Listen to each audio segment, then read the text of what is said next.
Stanley had left me numerous times to be with his childhood love. At our engagement banquet, once again he intended to abandon me due to a phone call from that girl. I gently pleaded, holding his hand for the first time, asking him to stay until the ceremony concluded. The venue was packed with friends and family awaiting our appearance on stage. Stanley looked dashing in a spotless white suit, standing tall and handsome. However, his face showed no sign of the joy an engagement should bring. Instead, his brows were knitted in concern over another woman. Impatiently, Stanley loosened his tie and said, "My wife, Tina, is ill. I need to check on her. You know her health has always been fragile." His excuse was weak, yet it always seemed to work on him. I stubbornly clung to Stanley, unwilling to let go, but how could I retain someone who wanted to leave? "Please be patient. I promise to make it up to you in the future," I insisted. He firmly shook my hand and walked away, just as he had countless times before, using future promises to dismiss me. Little did he know, our future was no longer together. I lost my memory at the engagement banquet while chasing after Stanley, the groom who had fled. A speeding car struck me, and although I remember everyone except him, I found myself wrapped tightly, resembling a mummy. The doctor informed me that I had several abrasions, but thankfully none were serious. My parents stood beside me, tears streaming down their faces. "Stanley is truly irresponsible. How could he abandon the wedding like that? He made us suffer so much," they lamented. Thankfully, nothing severe had happened. Otherwise, they wouldn't have let me go. I looked up, staring blankly at the white ceiling, trying to recall who Stanley was. Before I could make sense of it, my parents' close friends, Uncle Smith and Aunt Smith, entered the room. Aunt Smith began crying, blaming herself for not properly raising her son, which led to Stanley running away from the wedding. Uncle Smith held my hand, saying, "Don't worry, I'll talk to Stanley and help you vent your frustration." Stanley, they all repeated, insisting he was the reason for my current state. But who was he? Why couldn't I remember anything about him? As I remained silent and expressionless, my parents grew increasingly anxious, asking if I was in pain or needed anything. Aunt Smith and the others kept cursing Stanley. I looked at Aunt Smith, who was relentlessly berating, and asked, "Who is this Stanley you're talking about?" My question stunned everyone in the room. My mother, terrified, called the doctor again for a brain scan. The final diagnosis was temporary amnesia caused by brain damage from the accident. Hearing this, I wondered why I remembered everyone else except Stanley. Perhaps it was because he wasn't important to me anymore. On the second day of my hospitalization, Stanley appeared, brought by the remorseful uncle and Aunt Smith. To give us some space, my parents and Aunt Smith left willingly, and Stanley walked in reluctantly. Seeing me injured in the hospital bed, his brows furrowed with impatience, and a mocking smile played on his lips. "Gil, what trick are you playing now? Trying to deceive me into staying?" Not only did he look ghostly, but he also pretended to have amnesia. "You and my parents, really?" I looked up at him. Despite his charming, movie star-like appearance, his words were anything but pleasant. He sneered, "You're acting like a melodramatic actress. No wonder Tina says you're the most scheming person behind everyone's back. I didn't believe it before, but now I see clearly. Did you know Tina is also in the hospital? She had a heart attack from worrying about your accident. She's in the ICU now, and her condition is worse than yours. She needs my care more than you do." It was clear that Tina was more important to Stanley than I was. That's perfect, I thought. If he didn't care about me, how could I forget him? "Then go take care of her," I suggested. But Stanley seemed not to hear me. "What did you say?" he asked. I said, "Since you're so concerned about her, go take care of her," I replied. "My parents are here. There's no need for anyone else's help. Even if he wanted to care for me, I wouldn't accept it. Who would let a stranger take care of them willingly?" "You've changed," Stanley sneered. "I'm tired of your constant complaints. It's okay to be angry, but repeating it endlessly is too much." I didn't understand his meaning. How could someone I barely remembered suddenly mean so much? Seeing my silence, Stanley's expression softened. He sat on my bed, trying to hold my hand. The moment our skin touched, I recoiled as if shocked by electricity. His touch was unbearably uncomfortable. "What are you doing? Don't touch me." Stanley's face darkened. "Gil, I've been showing you respect, and now you won't even let me touch your hand? The next step is calling off the wedding." I stared at Stanley, confused. According to my parents, we never officially got engaged because Stanley left before the ceremony began. We never actually became engaged, so there was no need to break it off. I had completely forgotten him and saw him as a stranger. Stanley's demeanor became even more unpleasant after my comments. He looked deeply into my eyes, trying to detect any signs of deceit, but I genuinely didn't remember him and cared even less. "What can you possibly see?" I said confidently, meeting his gaze. Stanley gave up and sighed, admitting, "Darling, I know I was wrong. I shouldn't have ignored your feelings and left during the engagement banquet. I also know you're pretending to have amnesia to make me regret and feel sad. But what can I do? Tina has no one else but me. Her health is poor, and if she falls ill, who will take care of her? Do you want me to ignore someone's life for our engagement? If something serious happens involving a life between us, can we still be happy in the future?" Listening to Stanley's resolute words, I found them laughable. Although I didn't remember him or what happened between us, I despised him deeply. He seemed to manipulate situations to his advantage. What's this about fearing the engagement ceremony might endanger someone's life? Is he a doctor? If he leaves, will Tina's illness disappear? Can't he call for emergency help? Is he more effective than an ambulance? Stanley didn't notice my change in emotions and thought he had convinced me. He continued, "Darling, I know you're not selfish. You'll forgive me this time. Once you recover, we'll have another even grander engagement ceremony." His words made me feel sick. Another engagement ceremony? How sure was he that I would agree? I shook my head. No, not happening. I don't want to continue entangling myself with a man whose mind is so clouded. Stanley froze. "What did you say?" I stared at him, each word deliberate. "No. I don't know you, and I don't want to continue our engagement." Stanley's face darkened further as he stood up, disappointed. "Gil, I always thought you were an open-minded girl, which is why I chose to be with you wholeheartedly. But I didn't expect you to be so jealous and bitter. What's your grudge against Tina? She's been sick since childhood, and I need to care for her. You knew this from the start of our relationship, didn't you?" Damn, he had this attitude from the beginning. Why did I tolerate it? If my hand wasn't hurting, I might have slapped my past foolish self. Stanley continued, "Whether you're pretending to have amnesia or using the accident as a ploy, I can't ignore Tina no matter what. I'm leaving now. Tina could have an emergency at any moment. Think things through and stop being stubborn. I'll come back to find you."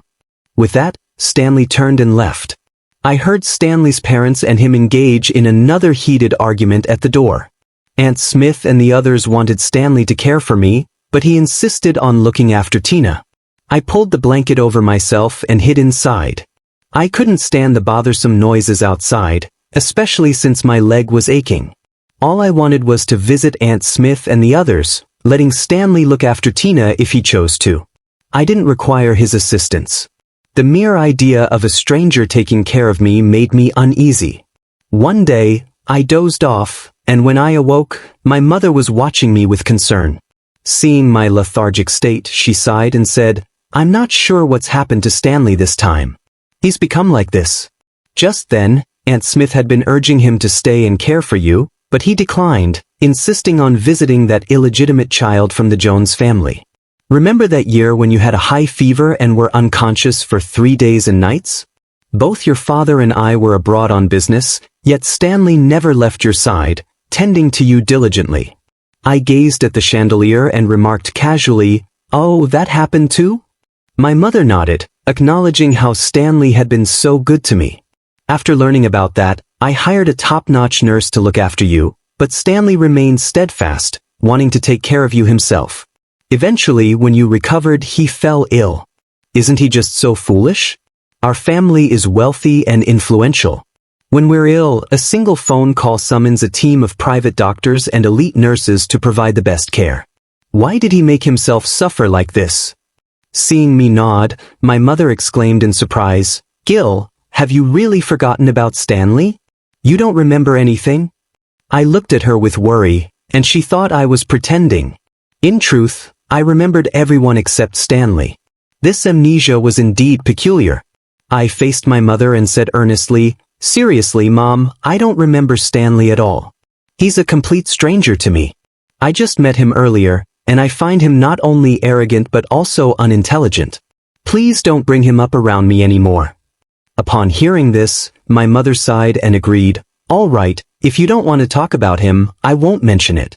But Gil, you need to take care of yourself and recover soon." I responded, "Of course I need to get better. I can't force myself to care for someone who's unrelated to me. It would be unfair." My injury looked severe but wasn't truly dangerous. After 4 days in the hospital, the doctor discharged me. On that day, I unexpectedly encountered Stanley and Tina there. I hadn't anticipated seeing them at the same hospital. Tina wore a patient gown and was being gently supported by Stanley, who seemed very attentive, almost dependent on him. It was odd, no matter how I viewed it. When they noticed me, both showed a brief moment of awkwardness.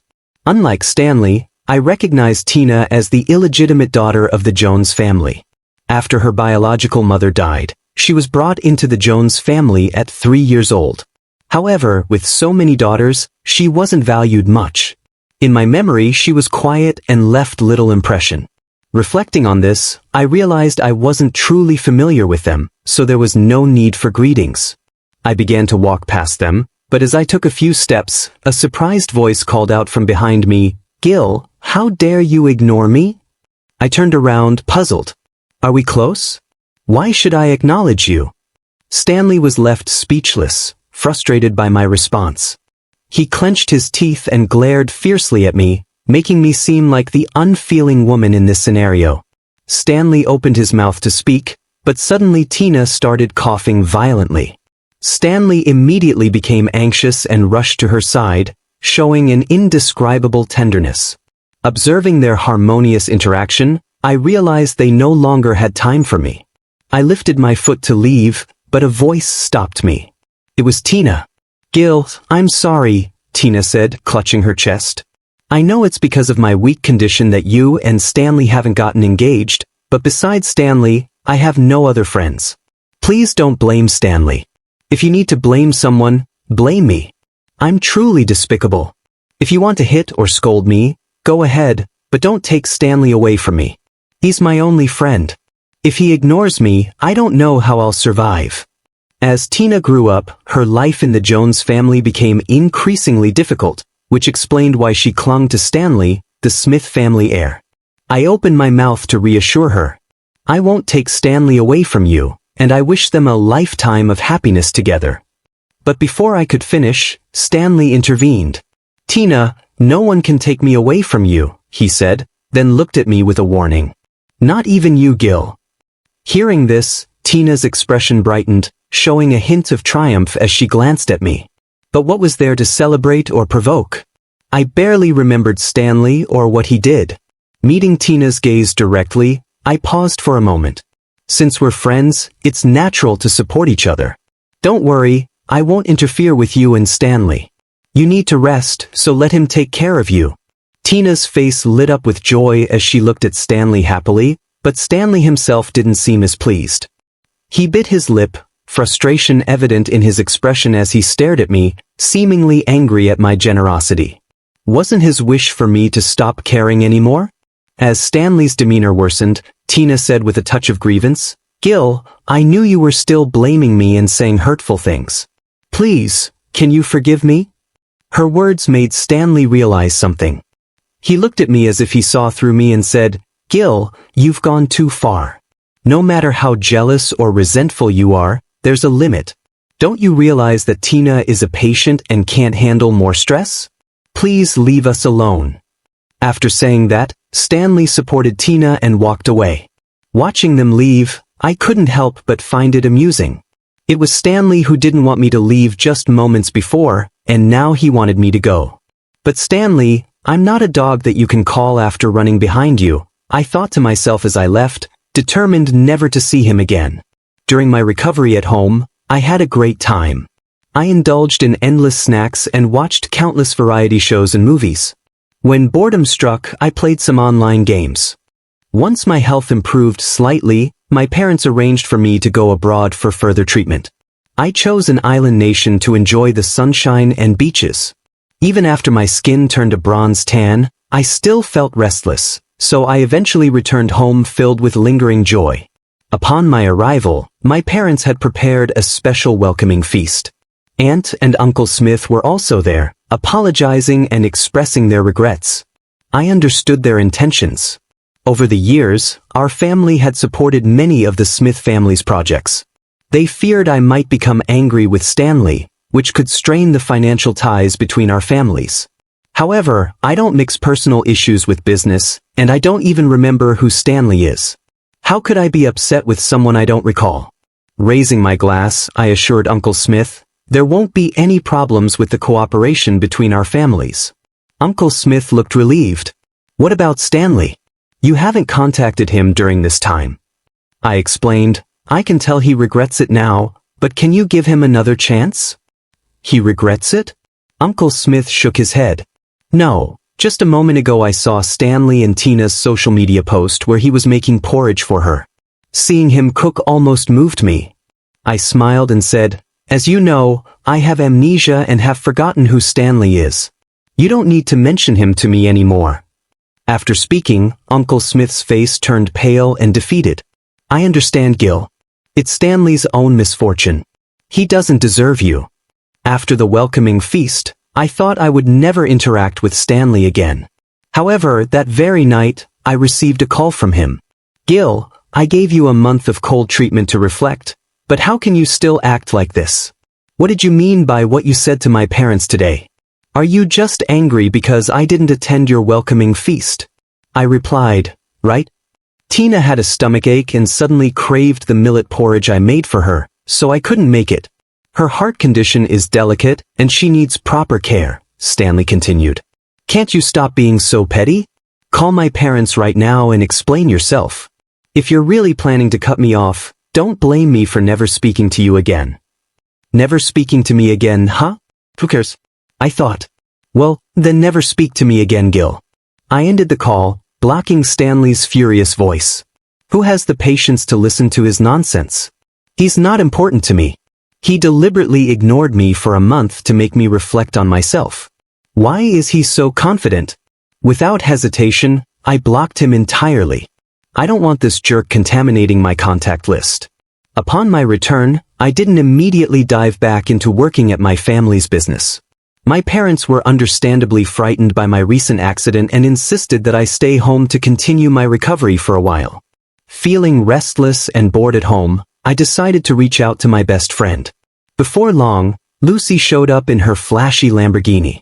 Well, Gil, it looks like you've really forgotten about Stanley by contacting me, Lucy remarked. I was in a relationship, I responded. What do you mean? Lucy laughed.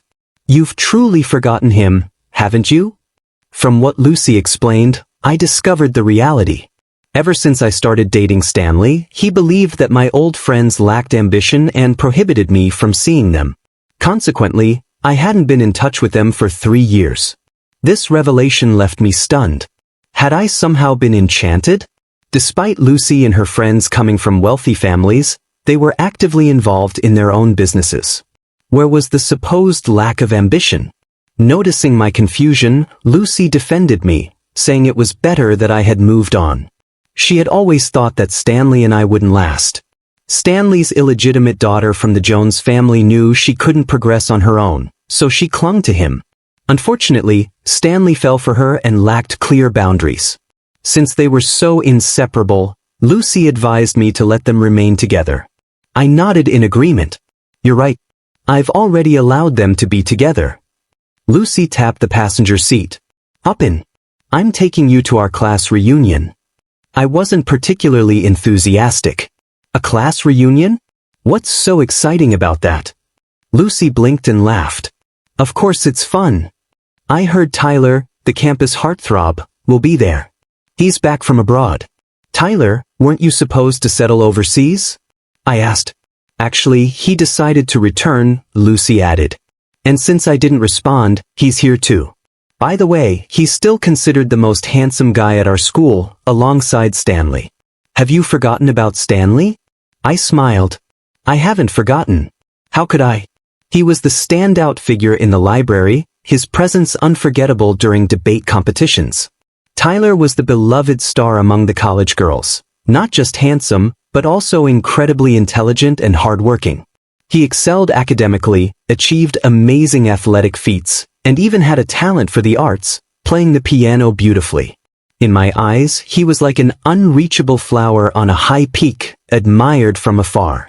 After graduation, he went abroad for further studies, leaving many female alumni heartbroken. I never imagined I'd see him again after all these years. Hearing he's here makes me excited to see how much he's grown. Let's go. The class reunion was far larger than I had anticipated, with almost all the alumni present. Many classmates had achieved significant success, and someone had even booked a 5-star hotel for the event. Lucy grabbed my hand and hurried inside. Come on, they're going to have Tyler perform on the piano later. She pulled me along but suddenly stopped. I looked up, puzzled. What's wrong? Lucy forced a laugh. Oh, nothing. I just didn't expect Stanley to be here, and he brought Tina with him. Sure enough, I saw Stanley and Tina looking up at him from near the stage. Lucy explained it turns out that today, besides inviting Tyler to play the piano, they also asked Stanley to perform a solo dance. This reunion is quite interesting, bringing together the two former heartthrobs. As the music began, Stanley danced gracefully, captivating everyone on stage. After his performance, the crowd erupted in applause. Lucy commented, "These people really know how to celebrate." They specifically invited Stanley to open with a dance, which has really energized the atmosphere. Stanley's performance wasn't bad, I admitted. He just has questionable taste. After his solo dance, Lucy and I searched for Tyler but couldn't locate him. We decided to find a table to sit down and have dinner. However, before we could, we bumped into Stanley and Tina, who were following closely behind him. Stanley noticed me, his eyes lighting up. "Gil, are you here to find me?" "I knew you couldn't forget about me," he replied.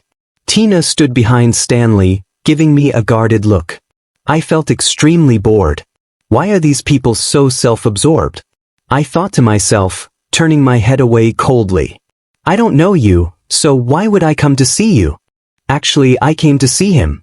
I pointed towards Tyler on stage, his slender fingers dancing over the piano keys as beautiful music filled the room. After 5 years, I saw Tyler again. He was as wonderful, elegant, and noble as I had imagined. "Gil, why are you still being stubborn with me? You don't even know Tyler well enough to use him as an excuse to confront me," Stanley said, biting his lip and looking at me with resentment. "I'm not being stubborn," I replied. "Stanley, we really don't know each other, and I hope you won't bother me anymore." Lucy interjected.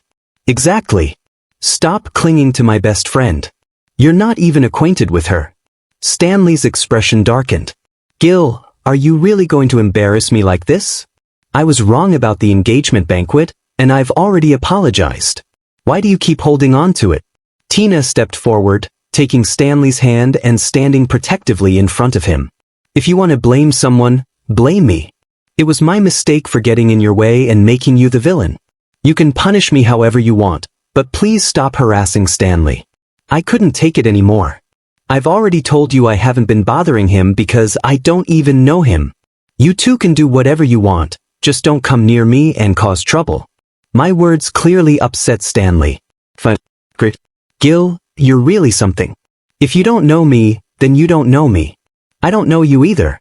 It's better if you never seek me out again, so I won't have to look down on you." With that, he grabbed Tina's hand and walked away. Lucy watched them go, clicking her tongue in disbelief. "Stanley probably thought you were just having a disagreement, Gil. Maybe he never believed you truly forgot about him." I glanced at Tyler, who was shining in the crowd, and shrugged. "Who cares? Who would want to deal with him? Let him think whatever he wants. He has nothing to do with me anymore."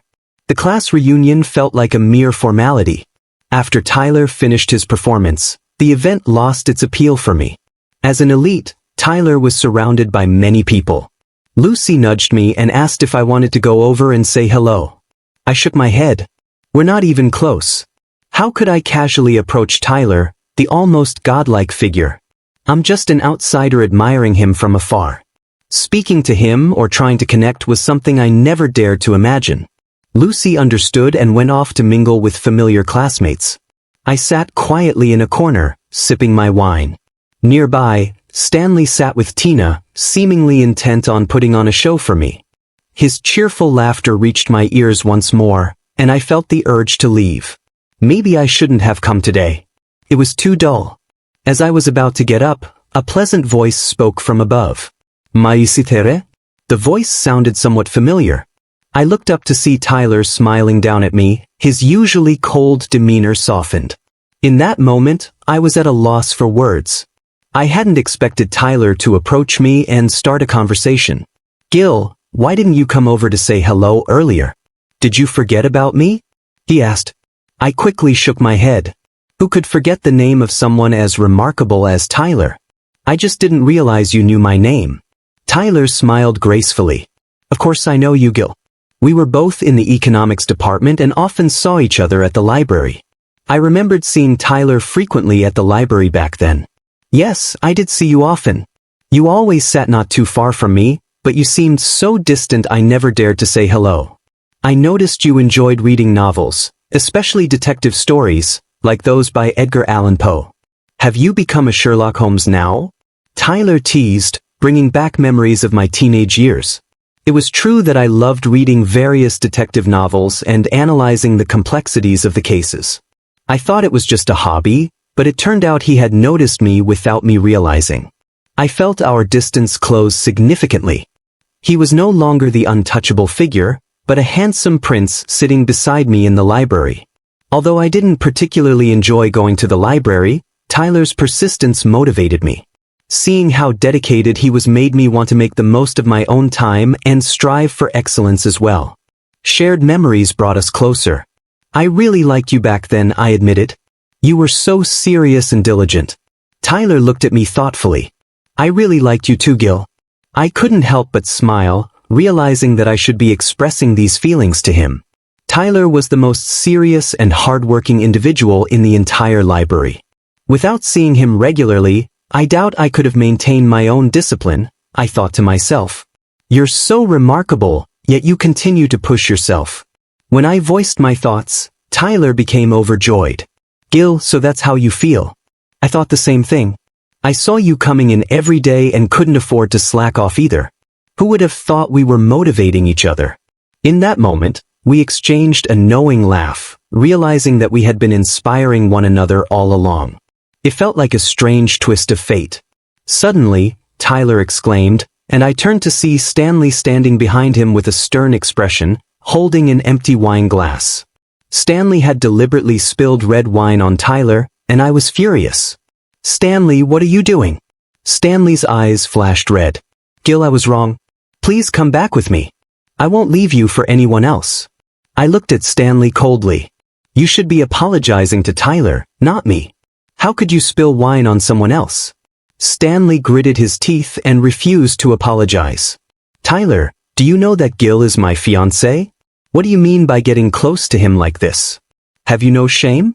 Tyler responded gracefully, standing up and casually patting the wine stain on his clothes. Fiancé means we're not married yet, so I have the right to pursue Gil. Stanley exploded with anger, reaching out to slap Tyler's face. I quickly grabbed his hand, looking at him with disgust. Stanley, have you lost your mind? I don't know you. I'm not your fiancé, and we've never been engaged. Please stop bothering me. I have no feelings for you, and you've made a terrible impression on me. Stanley seemed to realize the truth, his body trembling as if he understood that my amnesia was genuine and that he was about to lose me forever. Unable to handle the blow, Stanley hurriedly left the scene. Tina, who had been following him, tried to support him, but he pushed her away. Undeterred, she continued to follow. Curious eyes turned towards Tyler and me. Not wanting to be treated like a spectacle, I took the initiative and asked, Tyler, would you like me to take you back to the hotel? Tyler smiled warmly. I'd be delighted. I dropped him off at his hotel entrance. He stayed in the car but looked at me seriously. Gil, what I said earlier was sincere. I was taken aback. What do you mean? Tyler's gaze softened. Then he looked at me firmly. I want to pursue you, Gil. I like you. Coming back today made me realize that the youthful excitement is still there. I hope you'll allow me to pursue you. As I looked into his eyes, I saw a reflection of myself. It felt like he saw only me. Maybe I could give this a chance. Almost instinctively, I nodded. His eyes sparkled like morning stars as he leaned in and gently kissed my cheek. At that moment, our skin touched and my heart skipped a beat. Gil, forgive me. I'm just so happy. Keep your phone nearby, because I'm going to pursue you from now on. Tyler is truly a man of action. In the days that followed, he organized countless activities for us. Morning breakfasts, lunch dates, good night moments in the evenings. Every small romantic gesture between a couple unfolded between us, experiences I had never had before. For the first time, I felt the true joy of being cherished and loved wholeheartedly. Falling in love with Tyler wasn't difficult. He was someone who deserved to be loved, and as the lucky one he had chosen, I couldn't resist his affectionate embrace.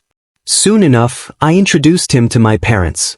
They adored Tyler immediately, smiles spreading across their faces as they welcomed him warmly. Throughout the meal, Tyler, this beef is delicious, try it. They offered, alongside prawns and red wine from his uncle's collection. Tyler accepted all the food graciously, his smile never fading. After the meal, I took Tyler for a walk outside the villa, holding his hand. Were you overwhelmed by my parents' enthusiasm earlier? Tyler shook his head. Not at all. I loved it, Gil. It feels like home. I think our parents will get along well. Maybe it's time to arrange a meeting between them. I was about to respond when Tyler seemed a bit hesitant. I loved seeing him flustered, so I couldn't help but give him a kiss. The atmosphere was beautiful and intoxicating, but trouble always seemed to find a way. A shocked voice called out from the opposite side. Are you two really together? Do you have no shame, Tyler? I turned to face Stanley's resentful gaze, my brows furrowed. What are you shouting about? Who are you, and how dare you come here and insult my boyfriend? Stanley stumbled for a moment before erupting. I'm your fiancé, Stanley. How can you forget about me? How can you let any man come between us? I scoffed. Who says I can't forget about you, Stanley? I warn you, don't disturb my life anymore. Besides, Tyler isn't just any man. He's my beloved. I held Tyler's hand tightly, as if holding the world. Stanley suddenly laughed maliciously, staring intently at our joined hands. Very well, Gil. You're certainly something else. I hope you never remember me and have no regrets. I smiled calmly. Of course I won't have any regrets. Tyler and I are getting engaged next month. If you don't mind, you're welcome to attend. Stanley's face paled instantly, and he spoke with determination. Congratulations in advance to both of you, but I might not be able to attend because I'm also getting engaged to Tina. Oh well, congratulations to you too, I replied. Stanley seemed stung by my words, stumbled for a moment, and then walked away. I wasn't lying. I truly wanted to build a family with Tyler. On a beautiful, sunny day, we made our engagement official. Tyler's parents returned from overseas, as he had mentioned, and both sets of parents got along splendidly, just as he had predicted. During the engagement ceremony, Tyler approached me in a pristine white suit. We exchanged our vows, and he held my hand tightly, never wanting to let go. During the ceremony, I noticed Stanley's parents watching curiously. I asked Lucy beside me, didn't Stanley say he was getting engaged today too? Why aren't his parents here? Lucy scoffed. Stanley is out of his mind. I don't know what he sees in that woman. What can she do besides pretending to be sick all the time? She's just a discarded child from the Jones family. Stanley insisted on marrying her, and now the Smith family has kicked him out. Well, the Smith family has more than just him. Their second son is studying abroad and will be back soon. I nodded in understanding. So that's how it is. It seems like everyone in the Smith family except Stanley has their lives together. Tina, that cunning and calculating woman, is definitely not a good choice for a daughter-in-law. I really don't understand how such a good family like the Smiths could raise someone as foolish as Stanley. But those things aren't my concern. After all, I have a handsome man by my side and no time to worry about a stranger. We got married 3 months after our engagement. It seems Stanley was trying to keep up with us, as he also got married on the same day. Lucy informed me of all this, but I didn't pay much attention. After our wedding, we went on a month-long vacation in the Maldives. Once our vacation ended, Tyler and I went abroad again. Tyler excelled in his job, and after discussing with both our families, we decided to open a branch of our company overseas to attract foreign business. As a result, we have been living abroad ever since. 3 years later, upon returning to our home country, we held our adorable little girl in our arms. Lucy rushed over immediately. "Let me see my niece." "She's so adorable," Lucy exclaimed, giving her a big golden ingot as a gift. Tacky but heartfelt. When Tyler took our child to play, Lucy leaned in close and whispered mysteriously, "You know what? Stanley and Tina got divorced." I was surprised and asked, "Did Tina agree to divorce him?" Lucy chuckled. "That woman is incredibly materialistic. She always thought the Smith family kicking Stanley out was just a joke and that once they cooled down, they would let him back in. But they were serious. Stanley lost all his rights in the company, his shares were cancelled, and he couldn't even access a single penny. He had to work to cover his living expenses. Tina only held on for a year before she couldn't take it anymore and initiated the divorce. During the divorce, Stanley almost went crazy, saying he lost Gil to Tina. How could she not want him? But Tina said that if it weren't for her being the Smith family's eldest son's wife, she wouldn't even bother with him. "He's nothing," she said. I laughed. "That's her true nature." Lucy nodded. "Yes, that woman has always been so materialistic. It's just that Stanley is too foolish to see through it. Mrs. Jones is such a ruthless woman, yet she couldn't even manage to get rid of her. Stanley is just too naive." "What happened to Stanley after the divorce?" I asked curiously. Lucy shook her head. Stanley's heart was truly broken. On the day they finalized the divorce papers, he drove his car and crashed into Tina. I gasped. "Did she die?" "No, fortunately she didn't, but she was left disabled. Both legs paralyzed." "That is tragic," I said. "She wanted to climb the social ladder but failed and ended up like this." "And what about Stanley?" Lucy clicked her tongue. "He intentionally harmed her and was driving under the influence. He's definitely done for. Charged with intentional injury and DUI, sentenced to 10 years in prison.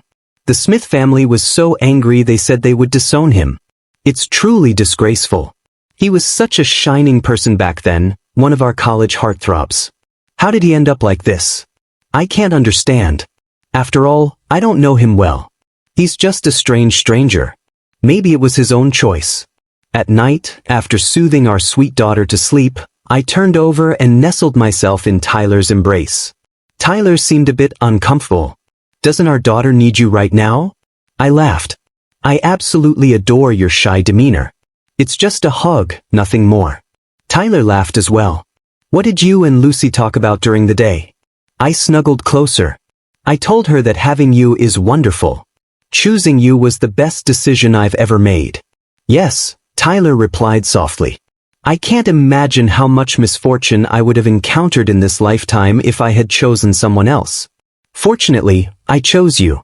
Tyler hugged me back and whispered, "Wife, I feel the same way."